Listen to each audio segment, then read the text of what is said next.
Hello and welcome to the Philippines. This video is your cost of living in the Philippines. It's going to be a discussion, rather in-depth discussion, so you really get a good feel for what it's going to cost you to live here.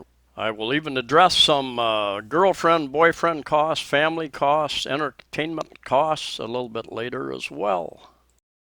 So I'm looking forward to your comments in the comment section. This is based on my 6 years living in the Philippines, Cebu City in particular, traveling a bit.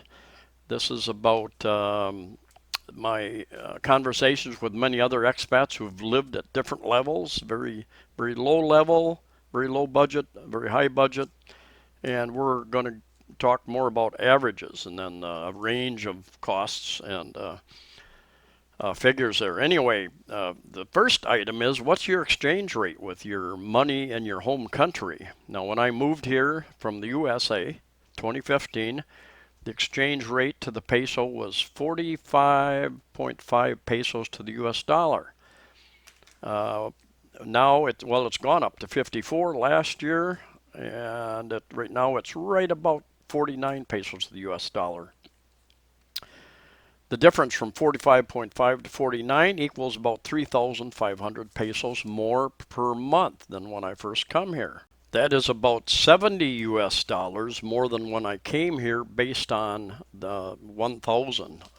So based on 1,000 US dollars, it's $70, gives me $70 more for that $1,000 in pesos from when I first come here. So I appreciate that.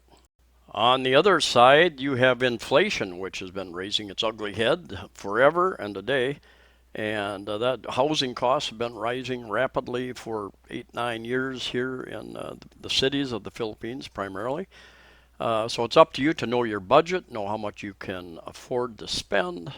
Hopefully you don't spend all of your income, all of your savings when you come here. You should always have a backup plan and money to support that backup plan. Housing, rent will be one of your major expenses probably, and I'm not going to talk about people owning or buying right now in this video. I originally moved here in 2015. For a small studio, I paid about 13,000 pesos a month, less than 300. Got a friend paying about that now. I think about 250 US dollars for a decent sized apartment. Your ranges for a studio to one bedroom will range anywhere from 10,000 a month up to 30,000 a month, depending upon location, depending upon how well it's furnished. Does it include internet and cable, location, the building, how if it's lower end, higher end, many different factors in there. So know what your budget is, plug a number in that you can work with comfortably, and go from there. It's best finding a place, find a Filipino who can ask the locals. They're some of the best networked people around. The cheaper places you are not going to find online probably. They can go very quickly. So ask around, know what you want, and go after what you want. Don't be afraid to negotiate. Sometimes negotiating often means you give something up, you give something to get something. Put more cash down for, I know a guy put 6 month cash down up front, and he got, instead of 12,000 a month, he got one for the same thing for 10,000 a month. So be willing to negotiate the terms. And know what you want. Do you need a pool? Do you need a gym? Do you need a particular location? All that stuff comes into play, especially if you're dealing with a realtor. Let them know up front exactly what you're looking for. Yes, I know people are finding places for less, and I know there are many people spending a lot more. They've got the budget, and that's what they want. They find a place, a nice place that they want, and they're willing to spend that money. But we're talking about averages. We're talking about studios, one bedrooms. From what I know about Manila, Dumaguete, Iloilo, Bacolod area, I think that I'm pretty close in estimating those ranges there. My electric bill averages 2,670 pesos a month, or about 54 US dollars. I know guys that consistently are under 2,000, but in fact, one of my friends moved from a studio to a two-story, two-bedroom townhouse. He has a nanny in there now, so things are going uh, all day long pretty much. And his electric bill went from about 2,000 up to 8,000 last month. So that can change a lot. Depends upon who's living there, depending upon your tolerance for heat and humidity. So I like it a little bit cooler or a little bit warmer than most people. So yours will probably be a little bit higher than mine, but 6, 7, 8,000 for a studio or smaller one bedroom is about the highest I've heard. Although I talked to a guy yesterday, had one at 10, but he likes it very cold, 24/7. And 10,000 is 200 USD. Electric rates vary around the country. There's an island, I think it's Camotes. Everything runs off of a diesel generator. They have much higher electric rates than we do here in Cebu City, where I pay 12 pesos per kilowatt hour. I have rented this particular one bedroom in Persimmon, and it's for sale. I've done one or two videos over there, so you can check that out. It is for sale by an Australian if you're interested as well. My internet is 1,699 or 35 US dollars per month. I think I get 25 or 35 megabytes per second, and that works out just fine for me. That's unlimited data as well. And depending upon who you're dealing with, you can get packages that include cable television and internet. There's more and more fiber cable available, and otherwise you have the data lines, just the telephone line, copper. Water bills tend to be exceptionally low here, in my opinion. I spend about 500 pesos a month, or about 10 USD. That includes showering, got a washing machine I use regularly, and I buy 5-gallon jugs of water, maybe 5 of those in a month. They don't last quite 1 week usually. At about 40 pesos, 80 US cents a piece. Maintenance costs, that could be anything from cleaning your air conditioning units every few months to other, repairing a roof. If you're renting a house, it's important to get that cleared up ahead of time in your lease, with your agreement with your landlord. Somebody commented that up in Manila, it's common. I don't know if it's true or not. It's common for the tenant, the rentor, to the rentee to pay any repairs under 5,000 pesos. Landlord covers anything above 5,000 pesos. First time I have heard that. My landlord's pretty much covered everything, but light bulbs, screws, different little things, cleaning supplies, I provide all that, and that adds up to this small amount anyway.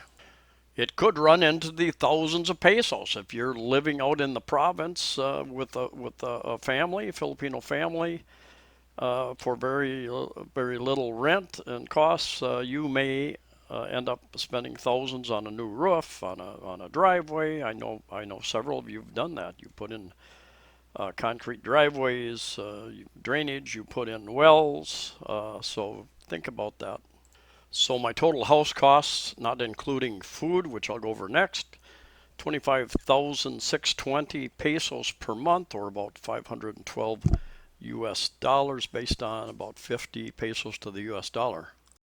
Yours could run $100 to $200 less to several $100s more, depending upon your lifestyle. My food costs consistently cost me about 15,000 pesos, or about 300 US, 298 USD, and about 75% of that is eating in, buying my own groceries, and 25% consistently is eating out. That's my lifestyle. I know guys that never cook anything, they eat every meal out, and I know guys that tell me they spend less than 200 USD, about 10,000 pesos, and I know guys that tell me their liquor bill is bigger than my grocery bill. But so we all have different lifestyles. But that's just, I buy a lot of healthy food. I buy a lot of imported foods that are more expensive. I usually try to buy in bulk, so I buy a large container of extra virgin oil, Kirkland brand, for instance, and that'll last me a couple of months at, you know, like 1200 pesos for the jug. Eating out, you can eat out very cheaply here if you search out those Filipino little stands, food stands. I usually like to go to a sit-down restaurant, have a decent meal. By the time I get a meal for 250, 350, get a cup of coffee or something else to drink with it, and add in a tip. Maybe it averages 500 pesos, a bit more, 550 with a tip and everything, a little over $10. And all these expenses I've separated out my partner's costs if we both go out. So I've kept track of just my costs, not two people. Daily transportation, or several times a week anyway, take a taxi to a mall. It might cost me 80 pesos on average. If I go over to Mandawi J Center Mall, where immigration is, that'll cost me right around 200 pesos. If I go over to Mactan Island, that'll cost me 250, 350, 400, depending upon what part of the island I'm going to. So that adds up to about 2,500 pesos a month, or about 50 US dollars. Now I know guys who will come to town for a month or two or three, and they will, if they're going to go out of town, they'll rent a van for 8, 9, 10,000 and a driver to take them around. And I know guys that will take buses and jeepneys everywhere, so their transportation is 11, 12, 15 pesos per shot, or 100 pesos to go take a 3-hour trip, a couple bucks. My cell phone use here, I've got a postpaid, which means I buy load credit for my cell phone. I've got two SIMs, two SIM phones, so I can have two different phone companies on the same phone. I pay about 1,000 pesos a month for my load, or about 20 US dollars. And I've got a US number. I have a US phone. I have the US number because there is a couple credit card companies that will only send me a link through the US phone number. So I have that US phone number. How does that work in other countries? Please inform us in the comments section. And total cost me about $28 a month for that. So it cost me about $48, about 2,380 pesos per month for cell service. Immigration costs to get your visa stamps for tourist visas average about 1,500 pesos a month. Can be a little bit more, but it's do it at a 2 months or 6 month time period for tourist visas. Now other visas, of course, have all different types of costs involved. Some last for a number of years. So that is a video about a topic for another video. Medical and dental costs, plus over-the-counter type things that you would pick up. Medical office visits usually run 400 pesos to 800 pesos per initial visit, and then obviously there's a wide range, and depending on what you need. I had an infection on my leg when I first came here. Started in Los Angeles. I felt it, noticed it. When I got here a week later, a maid at the hotel said, "Sir, you need to go see a doctor. Your leg is getting swollen up." And I had tried to self-medicate. Anyway, I went to see a dermatologist, like 350 pesos, $7. She gave me some antibiotics. They didn't work. For the next week, I went back. She says, "You need to go see a surgeon today." And so she set up an appointment. I went next door to the hospital, and he cut it open, cleaned it up, gave me another, I think I had 2 tetanus shots. I had to go down and buy the tetanus shots, the needles and the tetanus vaccine, whatever it is, and bring it back up to him, and he gave me the shots, and they even sent the needles home with me. Not that I would ever use them. But that's part of the way things are done here. That cost me maybe 3,000 all told, the doctor and the operation. So about 70 US dollars there. I've done a couple other videos about doctor and dental costs, and I'll put a link to those videos, that playlist, at the end of this video. Now, I am told that many prescription drugs are more expensive here than they are in the USA. Um, it really comes down to the details what drugs you're taking. There's only certain types of doctors who can prescribe the higher, I don't know how to describe them, the harder to get pain medications that some people are on. So you just really need to get in touch with the pharmacies here, contact them, send them a message, and ask them what they have equivalent of and what it takes to get the prescriptions refilled. I spend about $1 a day on little over-the-counter type things, and plus different supplements that I take, vitamins. I take magnesium. The best way to get magnesium, use milk of magnesia, make your own magnesia water. I have not been able to find milk of magnesia unflavored with all the additives. Have not been able to find pure milk of magnesia here, but very cheap to make. You can find recipes online. Supplements tend to be more expensive here, so load up with what you can at home and bring as many as you can with you. Last but not least, girlfriends, friends, entertainment, and charity. They can all add up to be a big part of your budget. And you need to know what you can afford, and you need to stick to what you can afford. Um, what does a girlfriend cost? I don't know, 100, 200, 300, 500, 1,000 a month. I'm talking US dollars, not pesos. Just really depends upon you. Depends upon your girlfriend. Um, you got food, you got medical, you got dental, you've got maybe glasses.